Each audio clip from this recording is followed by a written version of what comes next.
Guys, कैसे हैं आप सभी। मैं सागर यादव फिर से आपके लिए एक वीडियो लेके आया हूँ। इस वीडियो में हम डिस्कस करने जा रहे हैं CAD means coronary artery disease. बात करते हैं कि कोरोनरी आर्टरी कहते हैं किसे। सबसे पहले ये डिस्कस करते हैं। हमारा हार्ट भी एक मसल है, उसको अपनी एक्टिविटी परफॉर्म करने के लिए, ब्लड पंप करने के लिए भी ब्लड की ज़रूरत होती है। तो जो हमारे हार्ट को ब्लड सप्लाई कर रही होती है, दैट्स इज कोरोनरी आर्टरी। अब CAD को एथेरोस्क्लेरोसिस भी बोलते हैं। इसमें हमारी जो आर्टरी होती है उसका जो डायामीटर होता है वो कम हो जाता है, आर्टरी की जो विड्थ है वो कम हो जाती है। उसके कारण हमारे जो हार्ट में ब्लड सप्लाई हो रही है वो भी कम हो जाएगी और हमारे जो ब्लड का प्रेशर है वो इंक्रीज हो जाएगा। तो हमारे हार्ट पे अननेसेसरी लोड आ जाता है, बिकॉज हमारे हार्ट को प्रॉपर ब्लड नहीं मिल रहा होता है। So that is atherosclerosis means coronary artery disease. अब बात करते हैं कि इसके सिम्टम्स क्या है। सबसे पहला सिम्टम्स है angina, that is muscular pain, that is chest pain. हमारे हार्ट की ये CAD की वजह से चेस्ट में पेन होगा, that is angina. And second is heart attack, जिसे हम मायोकार्डियल इन्फ्रक्शन भी बोलते हैं। Third is stroke and fourth is intermediate claudication. इसमें हम डिस्कम्फर्ट जोन में होते हैं, अनकंफर्टेबल फील कर रहे होते हैं, हैवीनेस होती है और ब्रीथ प्रॉपरली नहीं आती है। तो ये जो भी है वो हार्ट की जो सप्लाई प्रॉपर नहीं होती, हमारा हार्ट रेट इंक्रीज हो जाता है, उसकी वजह से होता है। अब एक टर्म्स है इस्केमिया। लाइक जब भी हम कोई एक्सरसाइज परफॉर्म कर रहे हैं तो हमारे मसल्स में क्रैम्प आते हैं। तो सेम उसी पोजीशन में जब हमारे हार्ट को प्रॉपर ब्लड की सप्लाई नहीं मिल रही होती है तो हार्ट में जो क्रैम्प आता है उसको स्केमिया बोलते हैं। ठीक है, अब बात करते हैं कि हमें कौन सी एक्सरसाइज अवॉइड करनी है। जो भी पेशेंट है जिसको भी CAD की प्रॉब्लम है उसको कौन सी एक्सरसाइज अवॉइड करनी है। सबसे पहली बात, उसको आइसोमेट्रिक मूवमेंट नहीं करना है। अब आइसोमेट्रिक मूवमेंट के अंदर जो एक्सरसाइज आती है, मैं एग्जांपल बताता हूँ आपको, लाइक प्लैंक। आपको प्लैंक बिल्कुल भी नहीं करना है, क्यों? वो कंटिन्यूसली हमारे हार्ट रेट को बढ़ाता है।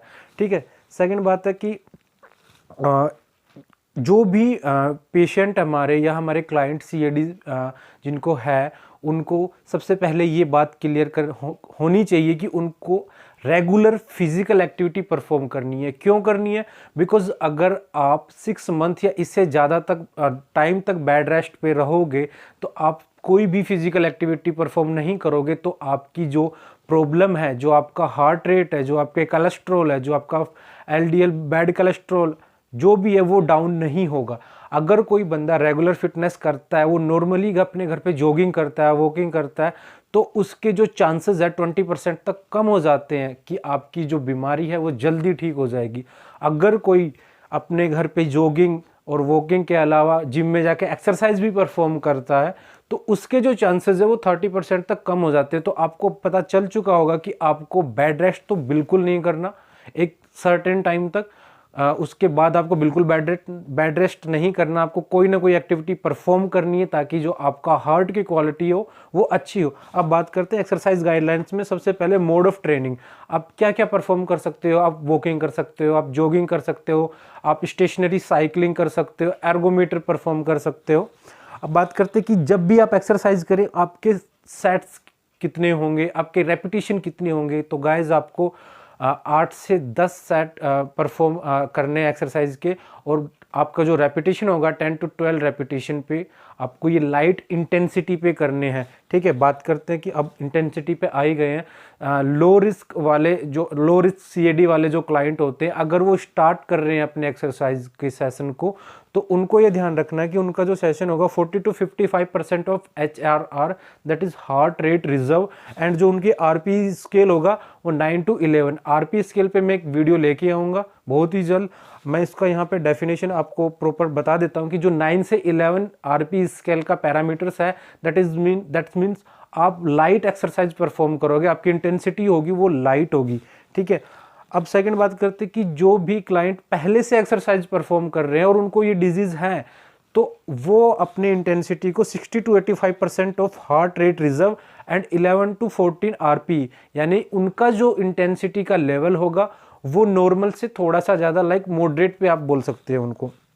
ठीक है, अब बात करते हैं ड्यूरेशन। आपके वर्कआउट का ड्यूरेशन कितना होगा। आप स्टार्टिंग में लो इंटेंसिटी और धीरे धीरे आप उसको ग्रेजुअली इंक्रीज कर सकते हो, आप 30 मिनट तक जा सकते हो।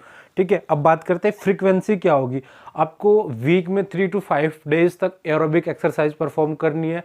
आपको वीक में 2 डेज रेजिस्टेंस ट्रेनिंग करनी है, ताकि आपकी जो BMD भी इम्प्रूव होगा और आपकी जो हार्ट की क्वालिटी इम्प्रूव होगी। आप एरोबिक एक्सरसाइज परफॉर्म करोगे तो आपको इस कंडीशन में मेनली ये ध्यान रखना है कि आपको कुछ ना कुछ करते रहना है। आपको प्रॉपर, अगर आपको ये डिजीज़ है, डॉक्टर ने आपको कंसल्ट किया है, तो एक सर्टेन टाइम के बाद आप प्रॉपर ये ना समझे कि आपको प्रॉपर बेड रेस्ट ही करना है।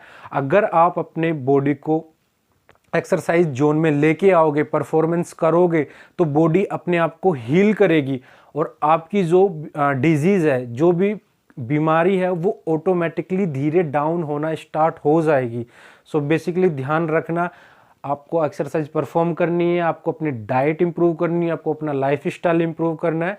तो अगर आपको मेरी ये वीडियो पसंद आई हो तो लाइक करें, कमेंट करें और अपने फ्रेंड एंड फैमिली के साथ शेयर करें।